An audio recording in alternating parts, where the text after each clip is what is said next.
ரமேஷ், நீங்க 2 பேரும் கல்யாணம் பண்ணிக்கிட்டீங்களா? கங்க்ராச்சுலேஷன்.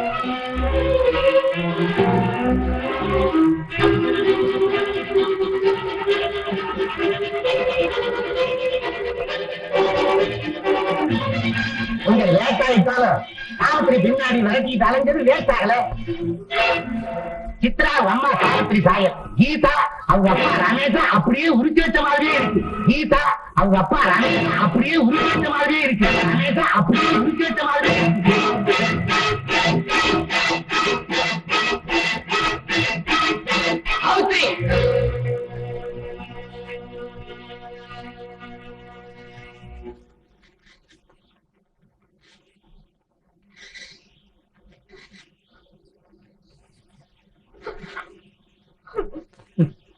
இப்படி அழுது நடிச்சா நான் ஏமாந்தவன் நினைக்காதே. எனக்கு எல்லாம் தெரிஞ்சு போச்சு. முதல்ல ரமேஷுக்கு துரோகம் செஞ்ச, அடுத்தது எனக்கு. என்ன நம்புங்க, நான் யாரையும் வஞ்சிக்கல. விதிதான் என்ன வஞ்சிட்டு. கல்யாணத்துக்கு முன்னால ரமேஷுக்கு காதலி, அதுக்கு பிறகு எனக்கு மனைவி. இதுக்கு என்னடி அர்த்தம்? நான் ரமேஷை காதலிச்சது உண்மை. ஆனா அவர் கல்யாணம் ஆனவரும் தெரிஞ்சதும் நான் அவரை மறந்துட்டேன். என்ன நம்புங்க. இன்னும் எந்த தைரியத்தோட போய் சொல்றேன்? நீ மகா நெஞ்செடுத்த கல்யாணம் ஆகிறதுக்கு முன்னாலேயே காதலிச்சு குழந்தை பெற்றதுங்க. கொஞ்சம் ஏமாந்தா கொலை செய்ய கூட தயங்க போ. ஒழிஞ்சு போ, எங்கேயாவது தொலைஞ்சு போ. சும்மா போக வேண்டாம். இத்தனை நாள் என் கூட உபச்சாரியா வாழ்ந்ததுக்காக உனக்கு என்ன பணம் எடுத்துக்கிட்டு போ. போகும்போது அந்த ரமேஷுக்கு பெற்ற சனியை எடுத்துக்கிட்டு நடந்த உண்மை உங்ககிட்ட சொல்லாம மற்றதுக்கு இந்த தண்டனை எனக்கு வேண்டியதுதான். தயவு செஞ்சு என்ன நடந்ததுன்னு கொஞ்சம் கேளுங்க. உங்ககிட்ட கெஞ்சு அழுது போய் சொல்லி எப்படியாவது இங்க இருக்கணுங்கிறதுக்காக நான் சொல்லல. என்ன நடந்ததுன்னு உள்ள தமிழ் படி சொல்லிட்டு போயிடுறேன். நான் ரமேஷை காதலிச்சது உண்மை. ஆனா அவர் கல்யாணம் ஆனவரும் தெரிஞ்சதும் நான் வேலையை ராஜினாமா பண்ணிட்டு ஊருக்கு புறப்பட்டேன். வெட்டுப்பாளையத்துல இறங்கி 3 மைல் தள்ளி போனோம் என் கிராமத்துக்கு. அங்கிருந்து அந்த நேரத்துல பஸ் இல்ல. அதனால ஒரு டாக்ஸி பிடிச்சு என் கிராமத்துக்கு புறப்பட்டேன்.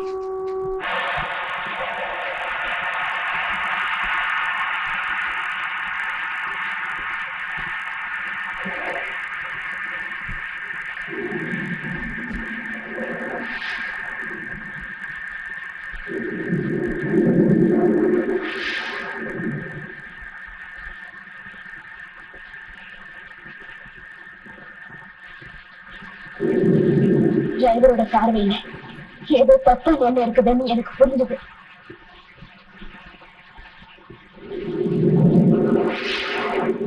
டாக்ஸி சரியான பாதையில போகலன்னு தெரிஞ்சிச்சு.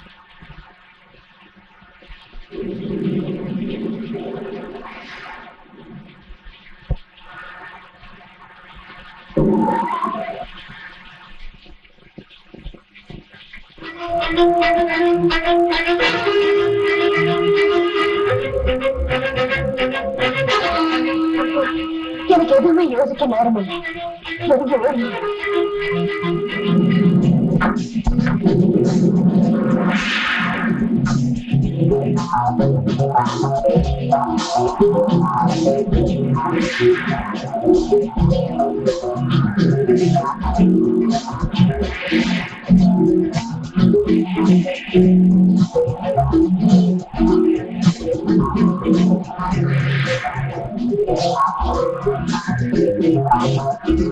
நான் கழிச்சு போயிட்டேன்.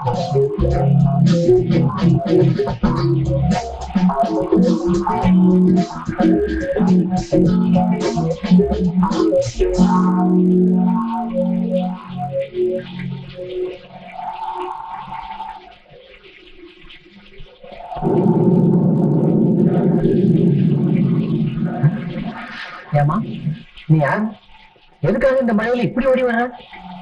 ஐயா, நானு நடந்ததெல்லாம் அவர்கிட்ட சொன்னேன். ஐயா, ராத்திரிக்கு பொழுது மட்டும் தங்குறதுக்கு ஏதாவது வசதி பண்ணி கொடுத்தீங்கன்னா ரொம்ப புண்ணியமா இருக்கும். நான் தான் இந்த டிராவலர்ஸ் பங்களாவுக்கு வாட்ச்மேன். நீ போய் அங்க உட்காருமா, நான் வந்துடுறேன்.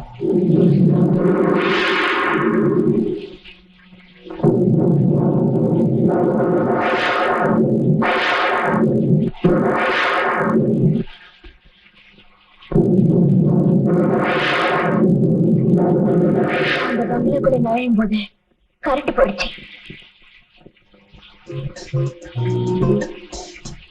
ட்ரெஸ் எல்லாம் நிறைஞ்சிருந்து மாத்திக்கலாம்னு நினைச்சேன்.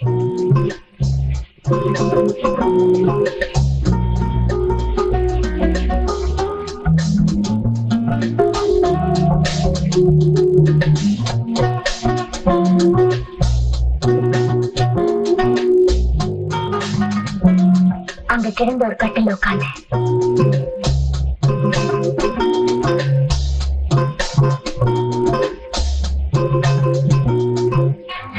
திடீர்னு யாரும் என்ன கட்டி பிடிச்சாங்க. என் கருவை கலைத்து அதோட பயம் நான் மயங்கி விழுந்துட்டேன்.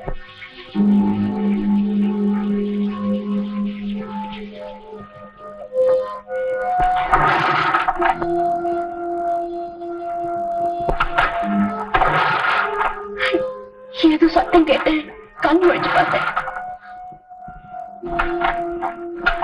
ஓடி போய் ஜன்னல் வழியா பார்த்தேன். வெளியில புறப்பட்டு போன ஒரு மோட்டர் பைக்கை மட்டும்தான் நான் பார்க்க முடிஞ்சது. என்ன நடந்ததுன்னு அப்பதான் எனக்கு கொஞ்சம் கொஞ்சமா புரிஞ்சது. அன்னைக்கு நடந்த விபத்தின் பலன் தான் இந்த கீதா. என்ன நம்புங்க, நான் உங்களை மோசம் பண்ணலைங்கிறது நீங்க புரிஞ்சுக்கிட்டா அதுதான் எனக்கு போதும். என்ன மன்னிச்சிருங்க. நெல்லு சாவித்ரி, நீ நிரபராதி, எங்கேயும் போக வேண்டாம்.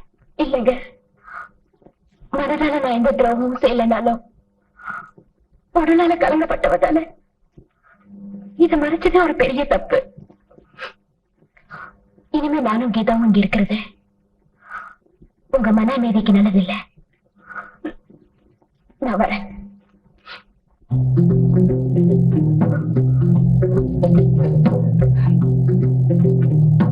குமார், நான் சொல்றத கேளு. சாவித்திரியை விரச்சிடாத. சத்தியமா எங்க 2 பேருக்குள்ள தப்பான உறவு எதுவுமே இல்லை. தவறெல்லாம் என் மேலதான். குமார், குமார், நான் சொல்றத நம்பு.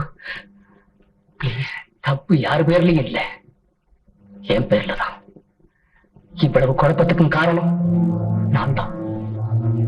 சாவித்திரி, நான் சொல்ல போறதை கேளு. ஆச்சரியமாவும் இருக்கும், அதிசயமாவும் இருக்கும். அன்னைக்கு அந்த டிராவலர்ஸ் பங்களாவில ஏதாவது ஒரு நல்ல பொண்ணா பார்த்து கூட்டிட்டு வா. இந்த மழையில எப்படிங்க? அதெல்லாம் எனக்கு தெரியாது. உடனடியா இப்ப எனக்கு ஒரு பொண்ணு வேணும். இந்தா, சீக்கிரமா போய் கூட்டிட்டு வா, நான் உள்ள இருக்கேன்.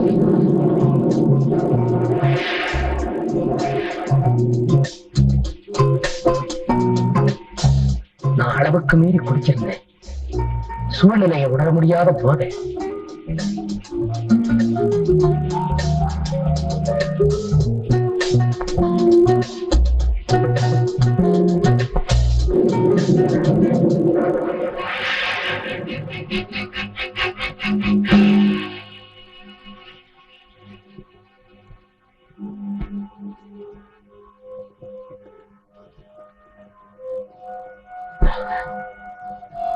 வாட்ச்மேன், நீ அழைச்சிட்டு வந்த பொண்ணு உள்ள மயங்கி கிடக்குறா, போய் பாரு. நான் அழைச்சிட்டு வந்த பொண்ணா? நான் எந்த பொண்ணையும் அழைச்சிட்டு வரலையே. பொண்ணே கிடைக்கல சார். ஐயோ சார், அந்த பொண்ணு தங்கறதா வந்த பொண்ணு sir.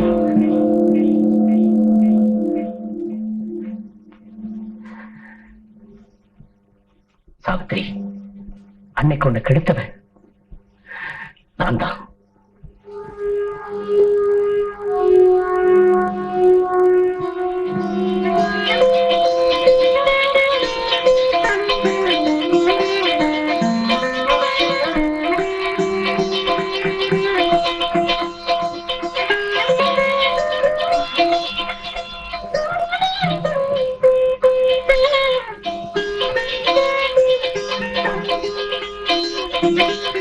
Kumar, inspector, what is this? வீரையாவை கொலை செய்த குற்றத்துக்காக ரமேஷ் அரெஸ்ட் பண்றேன். வீரையா அவரை அடிச்சது உண்மைதான். ஆனா அவரே பயந்து ஓடும்போது கிணத்துல விழுந்துட்டான். அத கோர்ட்ல சொல்லுங்க. இப்ப புறப்படுங்க. கமா.